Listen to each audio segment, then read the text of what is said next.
All right, so let's continue on in our journey through financial accounting. And this video is going to help walk you through dividends.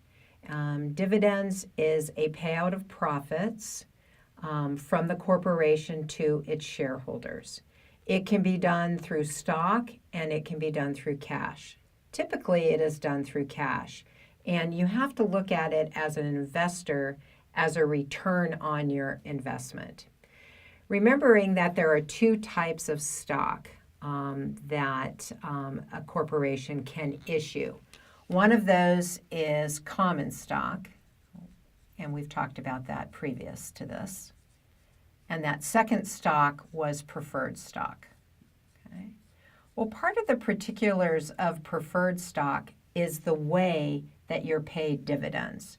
And you can be paid dividends, that's a hard word for me to say, either cumulative or non-cumulative.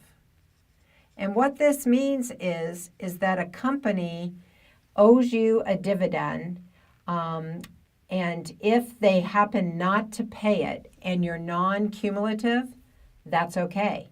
You just get the dividend when they declare it.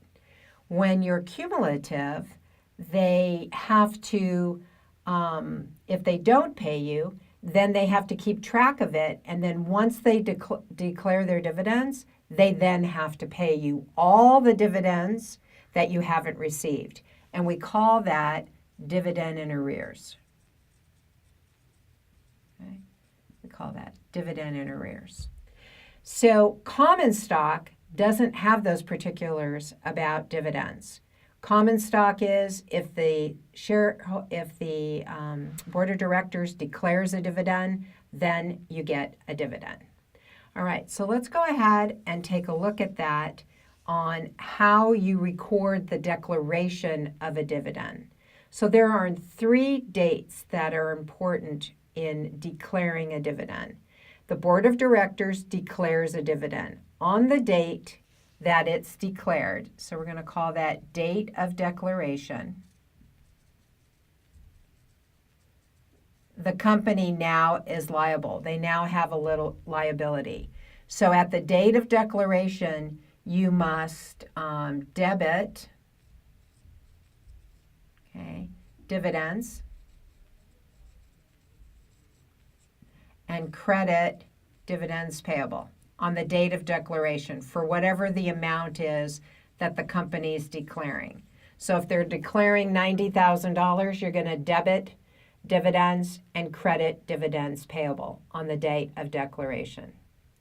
The second important date is what we call the date of record. This is where they go through and they see everybody who owns stock, and then they get ready to pay them. There is no entry into the ledger or your books at the date of record. It is strictly an administrative to see who is going to get paid. And then you have, last but not least, the date of payment. The date of payment, you're then going to debit dividends payable. You're going to clear that payment of 90, if we go back up to my first example. And then you credit cash. Okay, let me make that a little clearer.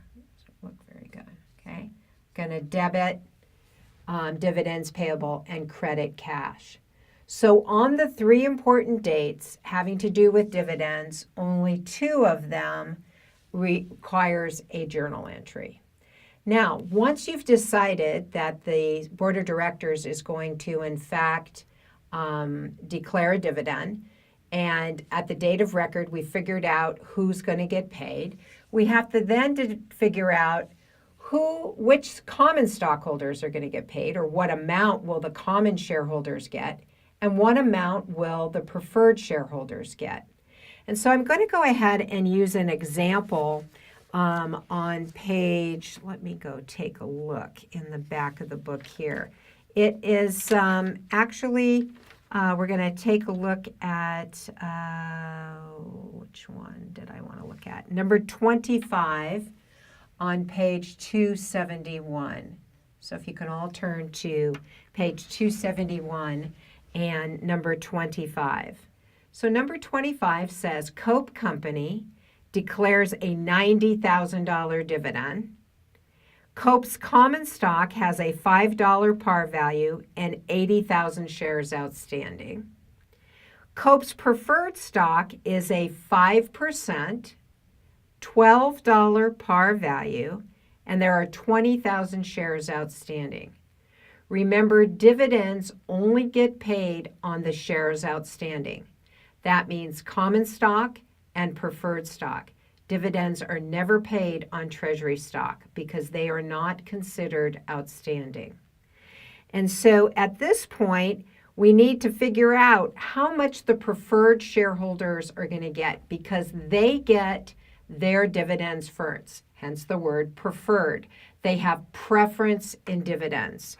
The key word in this problem also is that their stock is cumulative, meaning that if they are, how best to put it, they are guaranteed a dividend each year. Even though the company might not declare a dividend, they're owed that dividend as if the company paid it. So if the company doesn't declare a dividend and they don't get money, then in the next year that the company declares a dividend, they're going to get all of their dividends from the past plus the current year. So let's go ahead and figure out how much that preferred shareholder or the preferred shareholder category is going to be allocated in dividends. So what it says is the preferred stock, they have 20,000 shares outstanding, okay? They get 5%, okay, times 12, and this would equal $12,000, okay? So they're going to get $12,000 of dividends every year because they're cumulative every year. All right. So let's go ahead and set this up, and it doesn't even tell us what year it is. So we're just going to go ahead and say current year.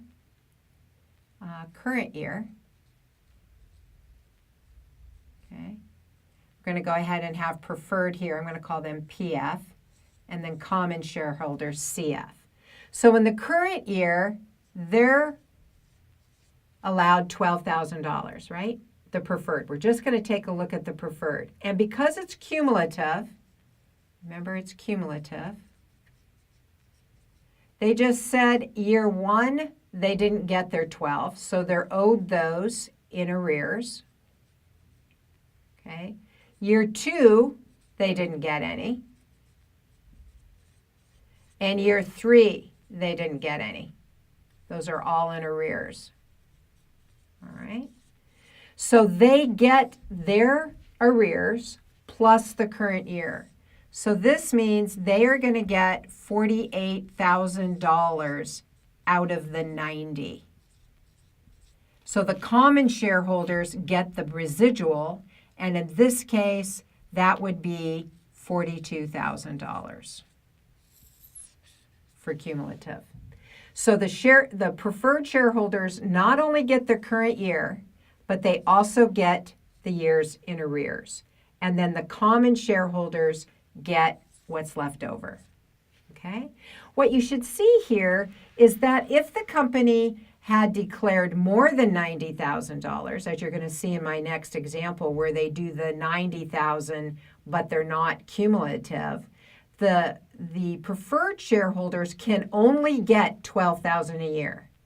Common shareholders are unlimited, and that's the benefit of being a common shareholder in many people's eyes. Some people like having a guaranteed amount. They're more comfortable about that when they're investing their money. But in our particular case, it is better, I think, to be a common shareholder. But let's go ahead and take a look at it. So what if they were non-cumulative, which is what the second part of the problem asks? So in this case, the preferred shareholders would only get the current year because it's not in arrears. And the common shareholders would then get the difference. So 90 minus 12 gives us 78,000. So to my point from above, here the common shareholders got to share $78,000 of dividends, and the preferred shareholders only got their 12. The only reason they get more up here is because they weren't paid. It's back dividends that they're owed. When you're non-cumulative, you're just going to get your 12, and everybody else, the common shareholders, are going to get the residual in a year of dividend declaration. So you can see here, it was much better to be a common shareholder.